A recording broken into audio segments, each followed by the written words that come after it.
Okay, so some of you might remember this, especially if you're football fans. But in the spring of 1998, the professional football world was overcome with excitement as fans and teams alike prepared for the sport's annual college recruitment extravaganza, which is known to sports fans as simply the NFL Draft. Now, unlike most years in which pundits identify probably the top, 10 to 20 picks weeks in advance, no one knew who was going to go with the first overall pick in 1998. Pundits had identified two equally promising, equally vital players at the quarterback position that would be a boon to whichever team selected them. Peyton Manning, the well-regarded senior from Tennessee, and Ryan Leaf, a very talented junior from Washington State.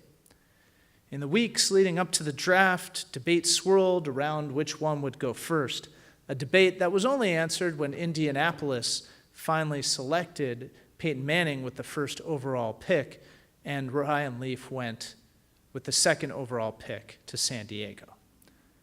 Now, despite their equally bright prospects at the beginning of their careers ultimately proved remarkably different, which our sports fans know, right? This is not new knowledge to you guys, but for some of us, this was new. After laboring through a difficult first season, Peyton Manning went on to break many of the NFL's quarterback records and led his teams to 2 Super Bowl victories. Leaf, meanwhile, struggled with injuries and a reputation for laziness before he was fired from the San Diego Chargers in the 3rd year of his contract. After failing to really catch on elsewhere, Leaf returned to college to finish his degree and became a coach for Texas A&M. But he was fired once again from a job, this time for soliciting a student for prescription painkillers. What followed was a nearly decades-long struggle with drug addiction, an attempted suicide, and finally imprisonment for breaking in to a neighbor's home to try and steal pain medication. And though he began his career with nearly limitless potential, Leaf stumbled from failure to failure, each one worse than the one that preceded it, as he struggled to deal with his professional and personal disappointments. But unfortunately, in an imperfect world, learning to deal with disappointment is an essential skill that all of us require. Despite his lofty accomplishments, only twice in his 18-year career did the fabled Peyton Manning actually hoist the Lombardi Trophy, the trophy you get for winning the Super Bowl. And so for him, every other year literally ended in defeat and disappointment. But unlike Ryan Leaf, Manning had discovered the key to dealing with discontent, a key that is also revealed in this week's Parsha Va'et Hanan. While addressing the Israelites on the banks of the Jordan River, Moses reveals his bitter sense of disappointment over God's decision to leave him alone in the wilderness while the Israelites get to go onto the promised land. Now, after spending his entire adult life cajoling this stubborn people across the wilderness, Moses, at the very end, is denied permission to finish the journey, which is probably just as disappointing as it sounds. But while he initially protests God's decision, once God reaffirms the command, Moses returns to his responsibilities of leading the Jewish people. Now, like Moses, and like Peyton Manning, and like Ryan Leaf, all of us, unfortunately, will one day realize disappointment as we begin to understand that there are dreams we will never fulfill. There are hopes we will never achieve. Though our lives all begin in pure potential, as we live, we encounter one disappointment after another. Maybe someone that we adore doesn't like us. Maybe a test of our intellect or our fitness leads to utter failure. Maybe a promotion or a reward we expected never comes. Maybe we fail to show up for the ones we love. Maybe we feel unaccomplished or ordinary. The list is practically endless. But how we deal with that disappointment defines us just as much, if not more so, than how we handle success. And our Torah provides us with a rather eloquent example of dealing with disillusionment by giving us a peek into the thoughts of a very disappointed Moses. When Moses learns that he won't get to cross into the promised land, when he finds out that he won't be able to end the 40-year journey he's taken with his people, what does Moses do? Does he depart in protest? Does he quit? Does he hand in his resignation letter? Does he sabotage his successor so that the people and God will regret their decision? Does he continue to complain about his plight until the bitter end? Of course not. This is Moses.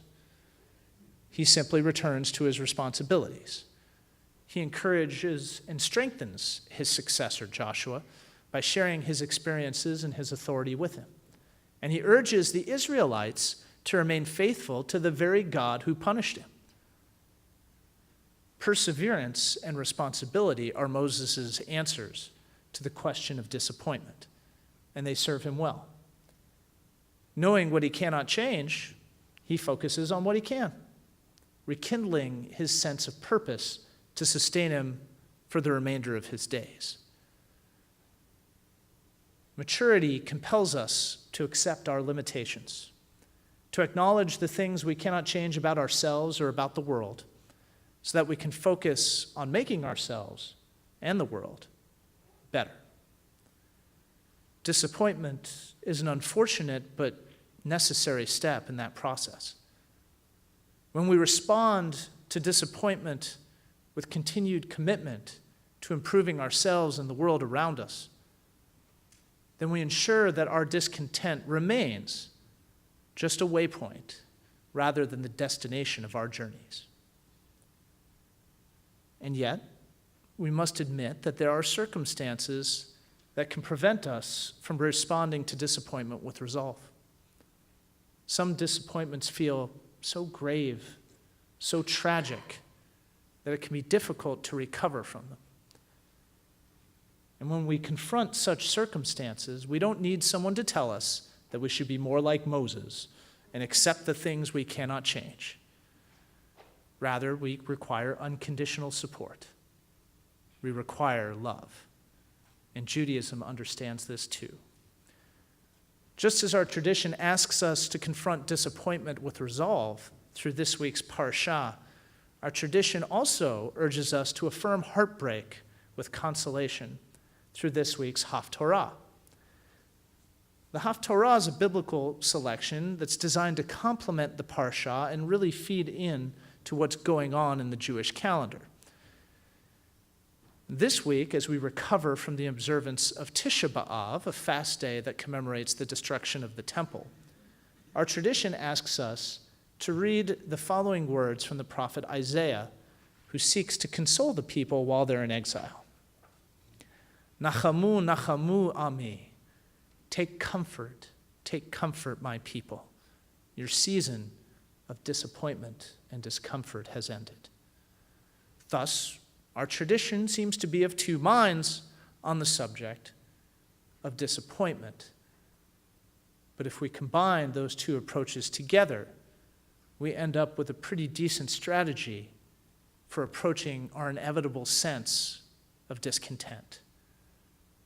For many of life's disappointments, the vagaries of our existence, returning to the responsibilities we hold to ourselves and to our loved ones and to our community, enables us to endure and ultimately to thrive. But when disappointment traumatizes us, we must first acknowledge our suffering and seek comfort and community.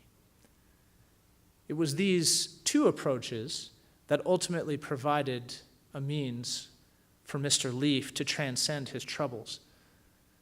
With little choice but to admit his disappointments while in prison, the fact that he was not an NFL caliber quarterback, the fact that he was a drug addict, and the fact that he had tried to harm himself and others in order to pursue his addiction.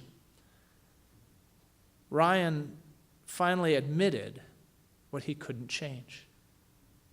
He couldn't make himself an NFL caliber player. He couldn't make himself a non-addict. What he could do is admit these truths. And he discovered that once he could admit to his life's disappointments, the people in his life could acknowledge him and provide the comfort he needed to persevere. Leaf is now happily an ambassador for Transcend Recovery Community, a sober living environment that has houses in New York, Los Angeles, and Houston. And he has been reunited of sorts with the family that he left behind when he went to prison. Regardless of our careers, since not all of us end up in the NFL, and regardless of our lives, disappointment is a reality we all must face. But we pray that we can face it with resolve. And when resolve isn't enough, we pray that we can face it together. May this be how we face every disappointment that confronts us, for ourselves and for our community. Shabbat Shalom.